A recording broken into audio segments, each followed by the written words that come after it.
अगर आपको एक अच्छा घर बनाना है, तो आपको ये ज़रूर देखना पड़ेगा कि उसको एनर्जी किस तरफ से मिलेगी, वास्तु आपको क्या कहती है।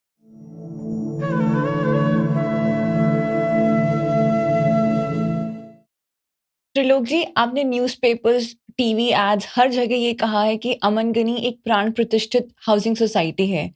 लेकिन अगर मैं आपसे पूछना चाहूँ कि प्राण प्रतिष्ठित क्या होता है? कैसे करते हैं? और इससे जो लोग उस सोसाइटी में रहते हैं, उससे उनके जीवन पे क्या असर पड़ता है? देखिएगा, पहले तो मैं आपको एक चीज़ क्लियर कर देता हूँ कि ये हिंदुस्तान का एक पहला प्रोजेक्ट है, जिसको प्राण प्रतिष्ठ किया गया है।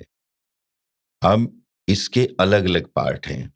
जब आप इस भूमि को लेते हैं, तो लेने के बाद जिन्होंने गायत्री परिवार की स्थापना की, पंडित श्री राम शर्मा जी, वो अपनी बुक्स में लिखते हैं कि आपका घर वहाँ पे होना चाहिए जहाँ पे गोचरण हुआ हो, जहाँ गाय ने बैठ के जुगाली करी हो, जहाँ पे गाय का गोमूत्र गिरा हो, जहाँ पे गाय का गोबर गिरा हो, आपको वहाँ पे घर बनाना चाहिए, वहाँ पे घर रहना चाहिए।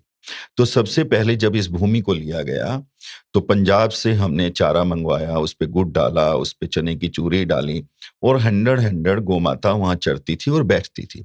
फर्स्ट स्टेप ये होता है उस घर को प्राण प्रतिष्ठ करने का, उस भूमि को प्राण प्रतिष्ठ करने का।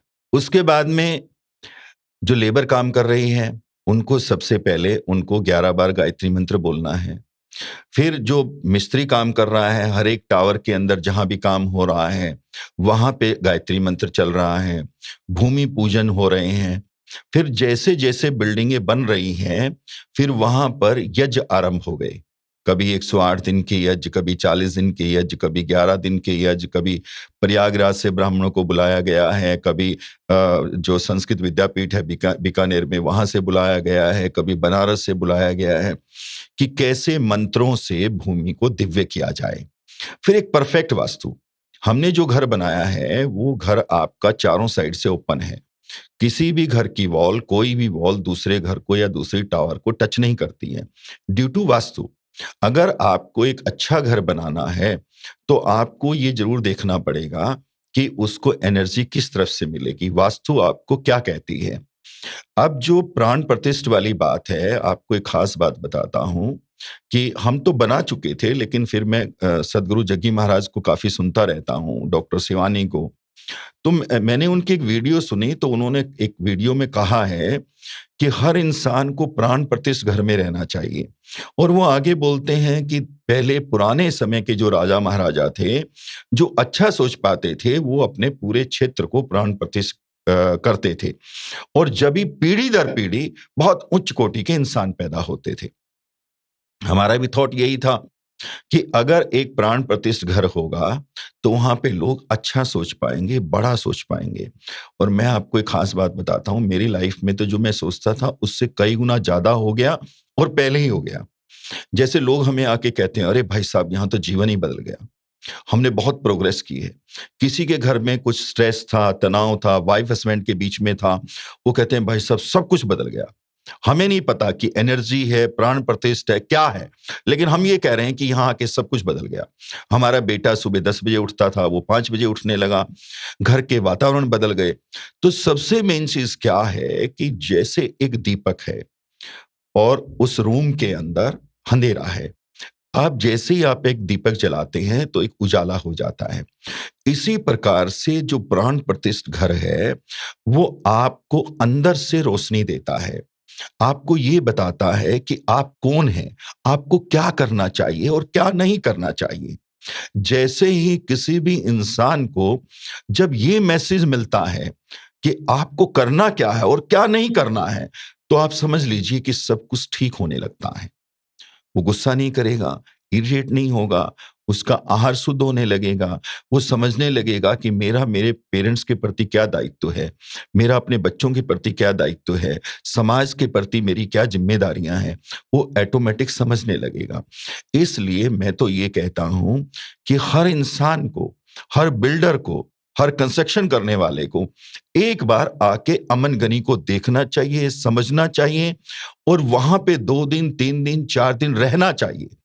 और उसके बाद में पूरे देश में उसी प्रकार से कंस्ट्रक्शन होनी चाहिए, वैसे ही भूमि को दिव्य किया जाना चाहिए, वैसे ही एक एक घर को प्राण प्रतिष्ठित किया जाना चाहिए, ताकि लोगों के पास एक पॉजिटिव एनर्जी रहे। अगर पॉजिटिव एनर्जी आपके या मेरे पास होती है तो हम लोग बड़ा सोच पाते हैं, अच्छा सोच पाते हैं। इसलिए हमने एक पूरा प्रयास किया कि हम हर घर को, पूरी भूमि को प्राण प्रतिष्ठित करें। एक तरफ हमारी फैसिलिटी है, चाहे वो फैसिलिटी 7 स्टार हैं, 5 स्टार हैं, चाहे क्लब हैं, चाहे एंट्रेंस लॉबी है, सेफ्टी है, सिक्योरिटी है, बेहिसाब हमने सबसे बेस्ट से बेस्ट किया है। गेटेड कॉम्प्लेक्स है, लेकिन उसका एक बड़ा पार्ट ये भी है कि हर घर प्राण प्रतिष्ठित है। और मैं फिर एक बात कहता हूं, मेरे ख्याल में मैं हिंदुस्तान का पहला बिल्डर होऊंगा जो मैं लोगों से कहता हूं कि आप जाइएगा, जो लोग यहां रहते हैं उनके घर की बेल बजाइएगा। नहीं तो देखिएगा कि बिल्डर डरता है कि मेरे किसी भी रीजन से ये मिलेंगे तो वो 70 कंप्लेंट करेंगे, लेकिन हम कहते हैं नो, बाइंग आप बाद में करिए, पहले लोगों से मिलिए कि वो लोग क्या कहते हैं। क्या किसी सोसाइटी में रहने वाला कोई फैमिली आपको ये कह सकता है मैं स्वर्ग में रहता हूं? कोई ये कह सकता है मैं रिजॉर्ट में रहता हूं? कोई बहन, कोई माँ ये कह सकती है मैं अयोध्या में रहती हूं? तो इन चीजों को समझना पड़ेगा कि वो ऐसा क्यों कह रहे हैं। उसके पीछे सिर्फ बात एक ही है कि हमारे जो शास्त्र हैं, जो वेद हैं, जो आचार्य कहते हैं, अगर हमने भूमि को उस प्रकार से दिव्य किया है, उस प्रकार से पूजन किए हैं, उस प्रकार से मंत्रों का उच्चारण किया है, तो उस पूरे एनवायरनमेंट में एक एनर्जी रहती है और उसी एनर्जी को हम प्राण प्रतिष्ठित घर कहते हैं। आपने जो अभी समझाया कि प्राण प्रतिष्ठित घर क्या होता है और उससे कैसे हम सबके जीवन में एक सुधार आ सकता है, स्पेशली जो लोग अमन गनी हाउसिंग सोसाइटी में रह रहे हैं उससे। इसी के साथ हम ये ख़त्म करते हैं, लेकिन जाने से पहले मैं आपसे कुछ और बातें जानना चाहूँगी। आप कोई आखिरी संदेश देना चाहते हैं हम सबको तो? देखिएगा, मैं सिर्फ एक ही बात कहना चाहता हूं कि मैं सिर्फ ये चाहता हूं कि आप अमन गनी को समझें। अगर आपके पास कोई अमन गनी से और बेटर ऑप्शन है तो आप वहां रहिए, नहीं तो आप अमन गनी में रहिएगा। इससे क्या है, परिवार का, समाज का, राष्ट्र का बहुत भला होगा। जब तक हमारा युवा, जब तक देश का हर इंसान ठीक और गलत को नहीं समझेगा, उसको क्या करना है क्या नहीं करेगा। आज देखिएगा कितने क्राइम हो रहे हैं। यूथ जो है, मैक्सिमम यूथ जो है अल्कोहल की तरफ जा रहा है, और यूथ नहीं जा रहा है, सरकारें मैक्सिमम अल्कोहल बेचना चाहती हैं। अब दोनों को समझिएगा। मतलब मैं तो ये नहीं कह रहा हूं कि सरकार गलत कर रही है, लेकिन सरकार इसलिए ऐसा कर रही है कि वो ठीक को नहीं समझ पा रही है, जिनको डिसीजन लेने हैं। ऐसे ही जो पेरेंट्स हैं, जो बच्चे हैं, वो भी ठीक डिसीजन नहीं ले पा रहे हैं।